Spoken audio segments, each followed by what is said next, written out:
नमस्कार मित्रांनो, पहिल्या व्हिडिओमध्ये आपण ई-सी-ओचं मिनिंग बघितलं होतं की ई-सी-ओचा एक्झॅक्टली रोल काय आहे, त्याचा जी-एस-टी कधी भरायचा. आपण बेसिक डिस्कशन केलं होतं की ई-सी-ओ असतं काय.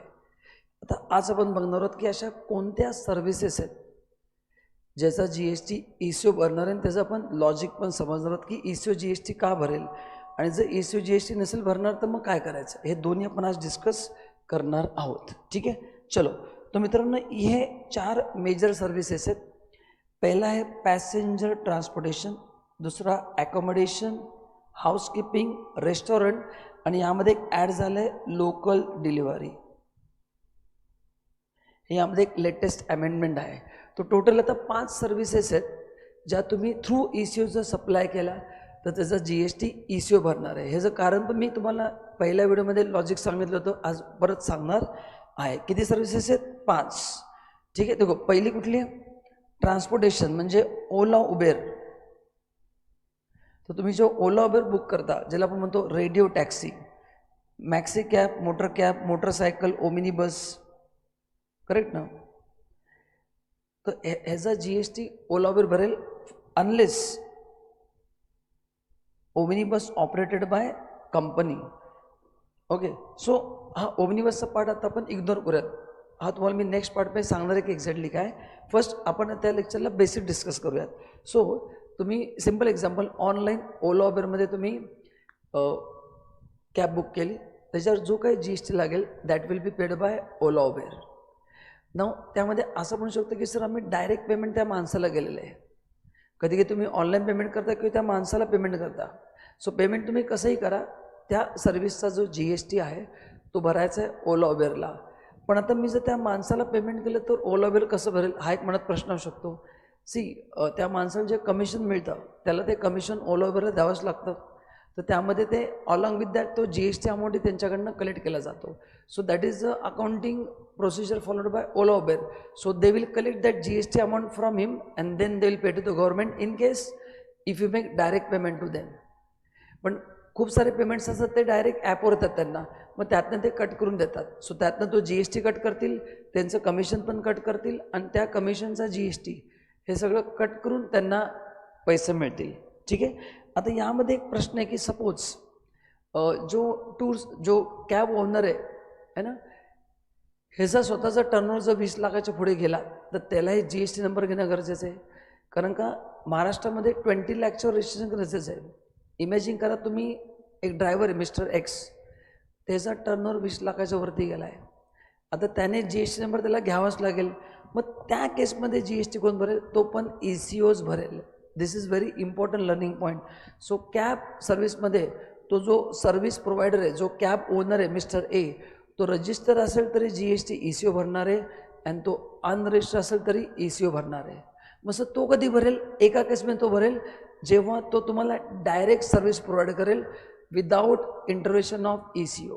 तर जेव्हा ई-सी-ओ इन्व्हॉल्ड नसेल तेव्हा cab operator being a registered person he will collect GST from you and he will pay to the government. Simple. तो whenever he gives you direct service त्यामध्येच. म्हणजे पॅसेंजर ट्रान्सपोर्टमध्ये 3 ऑप्शन्स येतील. पहिला, cab operator register असेल किंवा unregister असेल, GST कोण भरणार? ई-सी-ओ. कॅब ऑपरेटर जो ओनर आहे तो रजिस्टर आहे आणि त्याने डायरेक्ट सर्व्हिस प्रोव्हाइड केली. कोणाला केली? डायरेक्ट सर्व्हिस प्रोव्हाइड आपल्याला, विदाउट इंटरव्हेन्शन ऑफ ई-सी-ओ. तुम्ही त्याचा नंबर सेव्ह केला, तुम्ही त्याला कॉल केला, त्याने तुम्हाला पिक केलं, ड्रॉप केला, तो जी-एस-टी त्याला स्वतःला भरायचा आहे. So in passenger transportation that provider is register on unregister doesn't make any difference. गव्हर्नमेंटला ड्रायव्हरवर विश्वास नाही आहे, तुम्ही असं समजू शकता.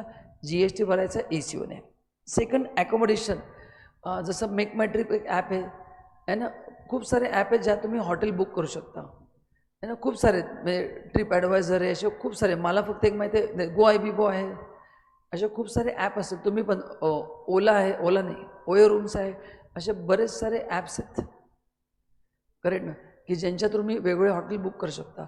तर त्या केसमध्ये पण हॉटेलचं जी-एस-टी कोण भरणार आहे?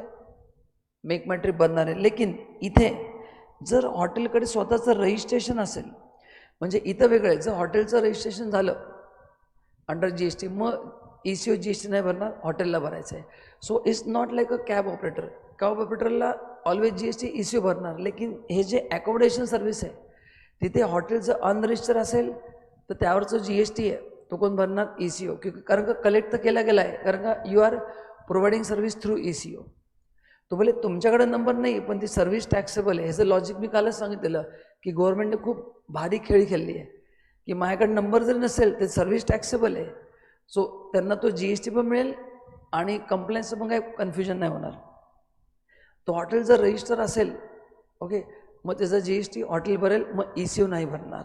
Next housekeeping, Urban Clap. आपण प्लंबिंग वगैरे सर्व्हिस, कार्पेंट्री है ना, तो अर्बन क्लॅब GST भरेल. लेकिन जर तो प्लंबर रजिस्टर असेल मग कोण भरणार? मग प्लंबरला भरावा लागेल. Same like hotel. So hotel and housekeeping सर्व्हिसेसमध्ये जर प्रोव्हायडर रजिस्टर असेल तर स्वतः GST भरेल अँड प्रोव्हायडर अनरजिस्टर असेल तर दॅट ECO भरेल. लेकिन कॅब ऑपरेटरमध्ये तो प्रोव्हायडर रजिस्टर असो किंवा नसो GST कोणाला भरायचं आहे? GST भरायचा आहे ECOला. नेक्स्ट आहे रेस्टॉरंट सर्व्हिस. असं रेस्टॉरंटमध्ये 2 पार्ट आहेत. एक ओनली रेस्टॉरंट आहे जिथे फक्त खायची सोय होती, राहायची काही सोय नाही. तुमच्याजवळ रेस्टॉरंट, मी ऑनलाईन ऑर्डर बुक केली झोमॅटो स्विगी, तर त्याचा GST त्यांनाच भरायचा आहे. क्लाउड किचन पण असेल, ठीक आहे, okay, any kind of restaurant, eating joints म्हणा, त्याचा GST कोण भरणार? स्विगी झोमॅटो भरेल. पण त्या रेस्टॉरंटमध्ये राहायची पण सोय आहे ना. होतात ना मोठे मोठे हॉटेल्स, पुण्यामध्ये JW मेरिट आहे, तिथं राहायची पण सोय आहे आणि तिथं पर डे रूमचं रेंट 7,500च्या पेक्षा जास्ती आहे. मग त्या केसमध्ये GST जो आहे त्या हॉटेलला भरायचा, मग ECO नाही भरणार. कारण का पर डे अगर 7,500पेक्षा जास्ती आहे रूमचं रेंट, म्हणजे तो मोठं रेस्टॉरंट आहे, they can do compliance and obviously त्यांचा टर्नओव्हर पण 20 लाखाच्या वर आरामात असू शकतो. सो रेस्टॉरंट केटरिंगमध्ये जर ओनली रेस्टॉरंट असेल तर GST भरेल स्विगी झोमॅटो. पण रेस्टॉरंटमध्ये राहायची सोय आणि त्याचं पर डे रेंट 7,500च्या वरती असेल तर त्याचा जो GST आहे कोण भरणार आहे? मग त्या हॉटेलला स्वतः भरायचा आहे. आणि यामध्ये एक अमेंडमेंट झाली, दॅट इज लोकल डिलिव्हरी. ना what is local delivery?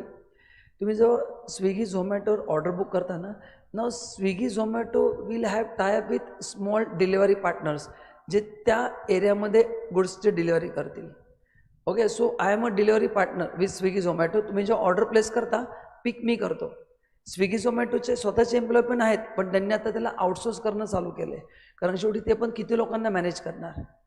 So rather than managing 100 staff, it's easy for to manage 5 agencies. मग that agency will hire the staff. तो स्विगी झोमॅटोने डोकं लावून टाकले की आपल्याला कटकट नको, म्हणजे एकदम इझी करून टाकलं business model. Otherwise they will have to employ their own staff. तो आता ते स्टाफ एम्प्लॉय करतात, स्वतः नाही करतात. They have appointed local delivery partner, so they will have their own staff. तर त्यांचा GST पण ECOच भरेल, कारण की त्यांना पण काहीतरी पैसे मिळते डिलिव्हरी करायला, जे तुमच्या बिलात लागतात. त्याचा GST ECOलाच भरायचा आहे, डिलिव्हरी पार्टनरला भरायची गरज नाही in any case. So this is the amendments. कोणते लोकल डिलिव्हरी पार्टनर आहेत? ज्यांचं स्विगी झोमॅटोशी टायप आहे. आपल्याला वाटतं की मला ते फूड स्विगीने आणून दिलं, स्विगीने नाही. Swiggy will have tie up with some agency. त्या एजन्सीचे लोक तुम्हाला फूड आणून देतात. Swiggy is only the app which collect the order. It's a mediator between two. म्हणजे ऑर्डर घेतल्यानंतर ते तिथनं पिक करायचं काम स्विगी झोमॅटोची एजन्सी करते. मग त्या ॲपवर तुम्ही पण आहात, ते हॉटेल पण आहे अँड लोकल डिलिव्हरी एजंट्स पण आहेत. तुम्ही ऑर्डर प्लेस केली, हॉटेल फूड रेडी करणार, लोकल डिलिव्हरी ऑर्डर पिक करून तुम्हाला घरी आणून देणार. त्याचे चार्जेस तुम्ही देणार, त्याचा GST पण ECO भरणार. म्हणजे स्विगी झोमॅटो दोन्ही GST भरणार, रेस्टॉरंटचाही भरणार अँड त्या लोकल डिलिव्हरी जे डिलिव्हरी चार्जेस दिलेत त्याचा GST ते भरणार. आता यामध्ये होऊ काय शकतं की समजा हॉटेलने डायरेक्ट तुम्हाला डिलिव्हरी दिली विदाऊट ECO, मग त्याचा GST हॉटेल स्वतः भरेल आणि त्याचे जे डिलिव्हरी चार्जेस आहेत, हॉटेलचाच माणूस आहे ना होम डिलिव्हरी, त्याचे चार्जेस पण हॉटेललाच भरायचे आहेत. लक्षात ठेवा, या प्रोव्हिजन तेव्हाच अप्लाय होतील when you provide service through ECO. In all cases if you provide direct service without ECO, मग GST तुम्हाला भरायचा आहे. सो अप्सरा हॉटेलने डायरेक्ट तुम्हाला सर्व्हिस दिली, फूड पण तुम्ही त्यांच्या ॲपवरनं ऑर्डर केलं, there is no Swiggy Zomato, तुम्ही त्यांचं ॲप डाउनलोड केलं आणि ॲपवरनं ऑर्डर दिली, मग त्याचा GST पण ते अप्सरा हॉटेलही भरेल आणि त्यांचा जो माणूस आहे जो होम डिलिव्हरी करून आलेला आहे त्याचे जे डिलिव्हरी चार्जेस आहेत त्याच्यावर जो GST तो पण अप्सरा हॉटेललाच भरायचा आहे. So guys, this is how this ECO works. I hope it is very clear. तुम्हाला काही पण डाऊट्स असेल तर कॉमेंट करून नक्की सांगा. नाव आता ECOला काय काय करायचं आहे, ठीक आहे. तर पहिला फायदा काय यामध्ये, मी काल सांगितलं की गव्हर्नमेंटचा कंप्लायन्स कमी होऊन जातो.